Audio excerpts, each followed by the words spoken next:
বৈশাখের প্রবল বর্ষণে আপনারা যা দেখতে পাচ্ছেন দেখেন। বৈশাখের প্রবল বর্ষণের কারণে আমাদের এলাকাতে অকাল বন্যা।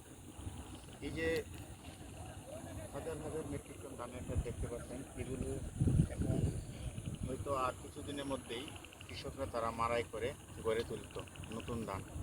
কিন্তু অকাল বৃষ্টির কারণে, পর্যবেক্ষণ না করার কারণে এই বন্যার কারণ হিসেবে আমি ধরে নিব। তবে আমি বলবো আমাদের কৃষকদেরকে আরও সচেতন হওয়া উচিত, বেড়িবাঁধ সম্পর্কে আরও জ্ঞান থাকা উচিত।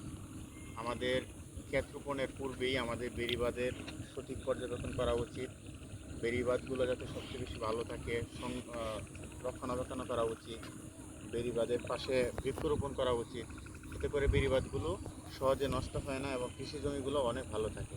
আজকে আমাদের ওই পাশে দেখেন একটা বেড়িবাঁধ ছিল, ওই পাশে এই বেড়িবাঁধটা যদি সঠিকভাবে পর্যবেক্ষণ করা হতো তাহলে হয়তো এই অকাল বন্যার কারণ হতো না, এই বন্যাগুলো হয়, যার ফলে আমরা আমাদের ভাগ্য যদি সুরক্ষা করি। আমি সরকারকে বলবো, এই অকাল বন্যার কারণে কৃষকদের হাজার হাজার মেট্রিক টন ধানের ফসল নষ্ট হয়েছে, সরকার তাদেরকে সহযোগিতা করবে, বিভিন্ন রকম প্রণোদনা দেবেন। কৃষক হিসাবে বলবো আপনারা যাতে কম সময়ের মধ্যে উৎপাদন করা যায় এরকম ধান বীজ কৃষকদের মাঝে সরবরাহ করবেন, যাতে কৃষকরা খুব দ্রুত মাড়াই করতে পারে।